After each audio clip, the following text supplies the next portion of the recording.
बच्चों, हमने आपको अपने पिछले व्याख्यान में कान की संरचना, उसके प्रमुख अवयवों के बारे में विस्तार से बताया, डायग्राम भी दिया, सचित्र वर्णन, उनको नेमिंग करते हुए आपको पूरा समझाया। अंतःकरण, मध्यकरण और बाह्यकरण तीनों की हमने विस्तार से चर्चा की। आज हम श्रवण प्रक्रिया के बारे में आपको बताएंगे, लेकिन उसे बताने से पहले सबसे पहले ध्वनि संवेदना के जो कुछ प्रमुख लक्षण होते हैं उनको जान लेना आवश्यक रहेगा। कर्ण संवेदना के कुछ विशेष लक्षण होते हैं। हर संवेदना के ही कुछ अपने लक्षण होते हैं जो उसे दूसरों से पृथक करते हैं। तो ध्वनि संवेदना के प्रमुख लक्षण निम्नलिखित हैं। सबसे पहला आता है गुण अथवा प्रकार। गुण और प्रकार में अन्य संवेदनाएं आपस में भिन्न भिन्न होती हैं। गुण भी दो प्रकार के, अन्य यानी कि दृष्टि संवेदना, त्वचा संवेदना, फिर स्वाद संवेदना जो है वो। तो आज हम जब गुण के बारे में चर्चा करने जा रहे हैं तो हम बता दें कि संवेदना के गुण जो हैं वो दो प्रकार के होते हैं। पहला होता है जातीय। जब दो भिन्न भिन्न इंद्रियों में से दो भिन्न भिन्न संवेदनाओं की सृष्टि होती है तो उसमें जातीय भेद होता है।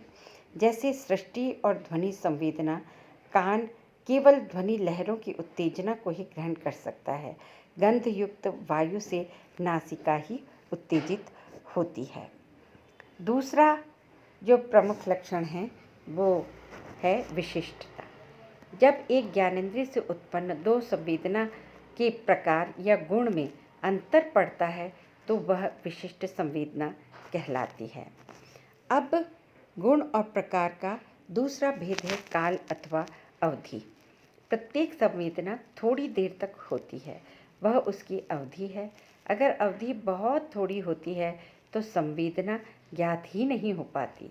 एक वक्त में 2 सेकंड तक दिखाई देने वाली या सुनाई देने वाली, दूसरी 25 सेकंड तक या 10 सेकंड तक सुनाई देने वाली, दूसरी 15 सेकंड तक। तो इन दोनों की संवेदनाओं में अंतर होगा। यानी कि काल की अवधि जब ज़्यादा बढ़ जाती है तो उसका अलग संवेदना हमें प्राप्त होती है, और जैसे जैसे कम होती है उसकी संवेदना हमें अलग तरह से प्रभावित करती है। फिर तीव्रता। प्रत्येक संवेदना में तीव्रता की मात्रा में भी अंतर होता है।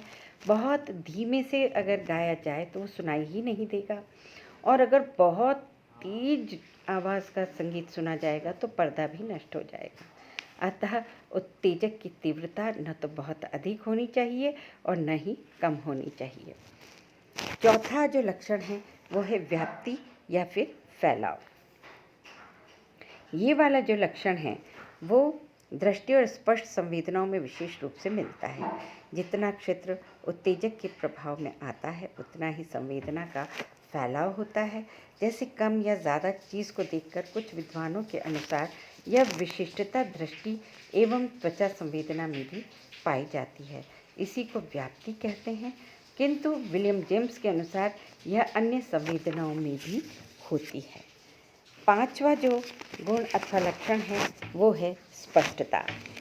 जब हम किसी संवेदना पर ध्यान लगाते हैं तो वह स्पष्ट हो जाती है, जिस पर ध्यान नहीं देते हैं वह धुंधली ही रहती है। इसी संवेदना के साथ किसी संवेदना का असर कम और किसी का ज़्यादा पड़ता रहता है। नेक्स्ट आता है स्थानीय चिन्ह।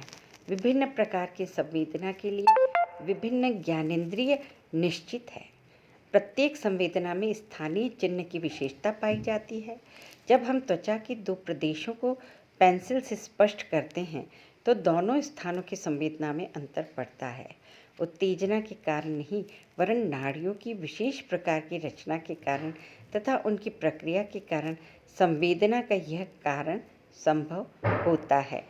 त्वचा तथा दृष्टि में भी यह विशेषता स्पष्ट दिखाई देती है, किंतु अन्य में इसका अभाव नहीं होता है। और अंतिम जो लक्षण और गुण है वो है भावात्मक स्वर।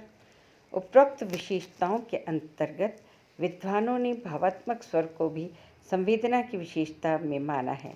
अधिकांश संवेदनाएं इसमें सुखदायक या दुखात्मक भाव उत्पन्न करती हैं, किंतु कई संवेदनाएं ऐसी भी होती हैं जो किसी प्रकार का भाव उत्पन्न नहीं करती हैं। अतः इनको संवेदना की विशेषता मानने में मतभेद नहीं करना चाहिए। संवेदना के लिए उत्तेजक और ग्राहक इन दोनों का होना आवश्यक है। उत्तेजक की मात्रा को बढ़ाने से संवेदना में भी वृद्धि होती है, जो ज्ञानेंद्रियों को उत्तेजित करती है। अब हम ये जानना चाहेंगे कि आखिर को सुनने की प्रक्रिया कैसे संपन्न होती है। इसके लिए हमें ये आवश्यक है कि जो कान की संरचना हमने पढ़ी थी उसी से रिलेटेड ये है, उसको एक बार पुनरावृत्ति दिमाग में कर लें, फिर आप समझें इस चीज़ को कि ध्वनि की तरंगे कान की नली से होकर जब ढोल अथवा पर्दे पर प्रहार करती है तो इससे कर्ण ढोल में प्रकंपन होने लगता है। ये प्रकंपन 3 हड्डियों की श्रृंखला से हथौड़ी, निहाई और रिकाब, जिसका हमने पहले उल्लेख किया था, होकर मध्य कान को जो है वो पार करते हुए आंतरिक कान के प्रवेश पर झिल्ली तक पहुंचती है। यहाँ हजारों ध्वनियों के छोटे छोटे संग्राहक पाए जाते हैं जो प्रकंपित होते हैं। ये संग्राहक ध्वनि ग्रहण करके ज्ञानवाही स्नायु द्वारा मस्तिष्क में नियत स्थान तक भेजते हैं। इस प्रकार कंपन इन ज्ञानवादी स्नायुओं द्वारा मस्तिष्क के ध्वनि कहना चाहिए कैंट में पहुंचते हैं और हमें ध्वनि की संवेदना होती है। आदमी का कान 14.5 जो है वो कहना चाहिए ध्वनि जो है वो डेसिमल ध्वनि जो पर सेकंड तक की ध्वनि नहीं सुन पाता है। 1600 के ऊपर की जो बारंबारता की जो ध्वनि होती है उसको सुनने से कान में दर्द होता है और 20,000 CPS के ऊपर की ध्वनि आदमी सुन ही नहीं सकता। आदमी के कान सुनने की सीमा में ज़्यादातर 20 से लगा के 20,000 तक CPS हो सकता है, इससे ज़्यादा नहीं हो सकता। तो आपने ये सुना कि जब कोई भी ध्वनि है वो बाह्य कर्ण से होकर मध्य कर्ण में होती है, अंतःकरण में पर्दे को प्रकंपित करती है। तीनों हड्डियाँ जो होती हैं उनके प्रकंपन से वहाँ जो सूक्ष्म छोटे छोटे स्नायु होते हैं जो मस्तिष्क से जुड़े हुए होते हैं उस प्रकंपन को मस्तिष्क तक भेजते हैं और मस्तिष्क अपनी जागृत अवस्था में एहसास करता है कि कोई ध्वनि कानों में पहुंच रही है और फिर हम उसका आनंद ले सकते हैं। संगीत संबंधी जो संवेदनाएं होती हैं वो भी 2 प्रकार की होती हैं। इसके बारे में भी मैं आपको बताना चाहूँगी। पहली तो होगी जिसमें किसी भी प्रकार की ध्वनि की आपस में तुलना नहीं की जा सकती, क्योंकि इसमें श्रुति देहली और पीड़ा देहली आती है। जो श्रुति देहली है उसका अर्थ है कि व्यक्ति कितनी नीचे आवाज़ तक सुन सकता है। इसके परिणाम को नापने के लिए धीरे धीरे नाद के वॉल्यूम को कम किया जाता है और एक समय ऐसा आता है कि व्यक्ति उस वॉल्यूम के नीचे की अवस्था को सुन ही नहीं सकता। इसको हम श्रुति देहली कहते हैं। और इसी तरह से तथा प्रत्येक सेकंड में 16 जो है वो फ्रीक्वेंसी मानी जाती है, किंतु किसी के कान इतने सूक्ष्म होते हैं कि वह इससे कम जो आवाज़ वाली ध्वनि है उसको भी सुन लेते हैं। प्रत्येक की श्रुति देहली अलग अलग होती है। 16 फ्रीक्वेंसी से ज़्यादा फ्रीक्वेंसी को हम नहीं सुन सकते हैं। सुनने की क्षमता सभी की भिन्न स्तर की होती हैं, ये मान लेना चाहिए और ये उम्र पर, वातावरण और वंशानुक्रम के अवसर के साथ उस पर प्रभाव भी डालती रहती हैं। इसीलिए कहते हैं जब उम्र ढल जाती है तो कानों से सुनाई कम देने लगता है। दूसरा जो है वो है पीड़ा देहली। इसका तात्पर्य हमारे कानों के पर्दे फटने से नहीं है, वरन जिस ध्वनि को कहना चाहिए सुनने से कान के पर्दे फट जाए। इसका तात्पर्य यूँ तो कान के पर्दे फटने से, लेकिन पीड़ा देहली वो एक सीमा है कि उससे तेज तारता और तीव्रता की ध्वनि आने पे कान के पर्दे फट जाते हैं। यानी कि जिस ध्वनि को सुनने में व्यक्ति को कष्ट का अनुभव हो जिसे सुनने से व्यक्ति को सुखद अनुभूति नहीं होती है तथा हमारे कानों को जो आराम न पहुंचा सके, उसे हम पीड़ा दहली कहते हैं, जैसे बिजली की कड़कड़ाहट और बम से विस्फोट आदि।